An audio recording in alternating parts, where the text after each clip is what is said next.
భూపాలపల్లి జిల్లా ప్రజలందరికీ మాజీ ఎమ్మెల్యే గండ్ర వెంకటరమణారెడ్డి స్వాతంత్ర దినోత్సవ శుభాకాంక్షలు తెలిపారు. దేశానికి స్వాతంత్ర్యం రావడం కోసం ఆనాడు పోరాటం చేసిన మహనీయులను స్మరించుకున్నారు.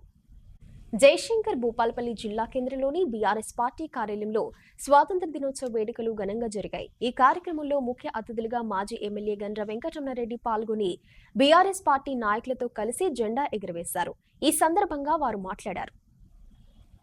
కార్యాలయంలో జెండా ఆవిష్కరణ సందర్భంగా విచ్చేసినటువంటి పార్టీ అతిరథ మహారాజులందరికీ కూడా హృదయపూర్వక భారత స్వాతంత్ర దినోత్సవ శుభాకాంక్షలు.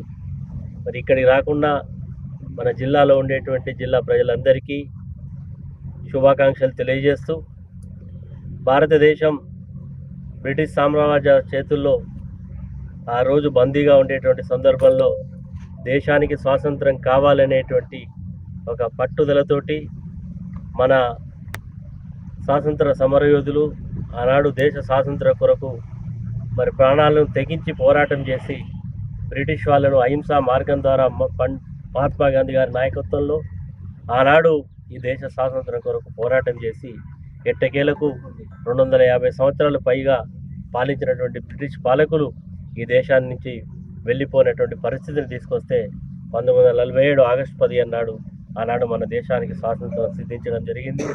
మరి ఈరోజు భారతదేశం ఆలస్యంగానైనా స్వాతంత్రాన్ని పొందినప్పటికీ ఈరోజు ప్రపంచంలో ఉండేటువంటి అన్ని దేశాలతో ఏ రంగంలో కూడా తీసుకోకుండా ధీటుగా ప్రతి రంగంలో కూడా మరి భారతదేశం యొక్క మరి అన్నిట్లలో ముందు వరుసలో ముందుకు పోతున్నందుకు మనందరం కూడా గర్వపడాలి. ఈరోజు దేశంలో కానీ ప్రపంచంలో కానీ చూస్తే ఒక విచిత్రమైనటువంటి పరిస్థితి కొనసాగుతూ ఉన్నది. మనతో పాటు స్వాతంత్రం రానప్పటికీ ఆనాడు ఇందిరాగాంధీ గారి నేతృత్వంలో మరి ఆనాడు యుద్ధం చేసి బంగ్లాదేశ్కు స్వాతంత్రాన్ని నడిపించి ప్రత్యేక దేశంగా ఏర్పడిన సందర్భాన్ని మనం గుర్తు చేసుకోవాలి. కానీ దురదృష్టం, మొన్న జరిగినటువంటి సంఘటనలు సభ్య సమాజం తలదించుకునే విధంగా అక్కడ ఒక వర్గం మీద మూకుమ్మడి దాడులు, మరి అనేక రకాలుగా చిత్రహింసలు గురి చేస్తూ అక్కడ ఉండేటువంటి ప్రజల మీద జరుగుతున్నటువంటి దాడులను మనందరం కూడా భారతీయులను ఖండించాల్సిన పరిస్థితి ఉందని కూడా ఈ సందర్భంగా గుర్తు చేస్తూ ఉంది.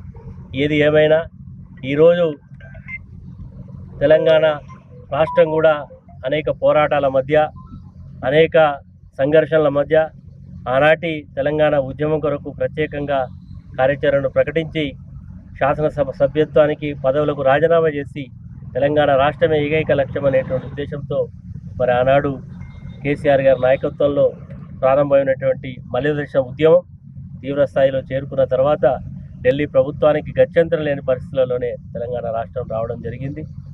వచ్చినటువంటి 2 పర్యాయాల్లోనే తెలంగాణ అన్ని రకాల్లో కూడా ముందు వరుసలో పరిగెడుతూ అభివృద్ధి, సంక్షేమం 2 సమపాలలో ముందుకు పోయినటువంటి సందర్భాలను మనం గుర్తు చేసుకోవాలి. మనందరం కూడా దేశ స్వాతంత్రం కొరకు పోరాటం చేసి మరి తీసుకొచ్చినటువంటి స్వాతంత్రంతో మరి మనందరం కూడా మన ఫలాలు అందుతున్నందుకు సంతోషాన్ని వ్యక్తం చేస్తూ ఈరోజు మరొక్కసారి స్వాతంత్ర దినోత్సవ శుభాకాంక్షలు ప్రతి ఒక్కరికి తెలియజేస్తూ జై భారత్ మాతాకి.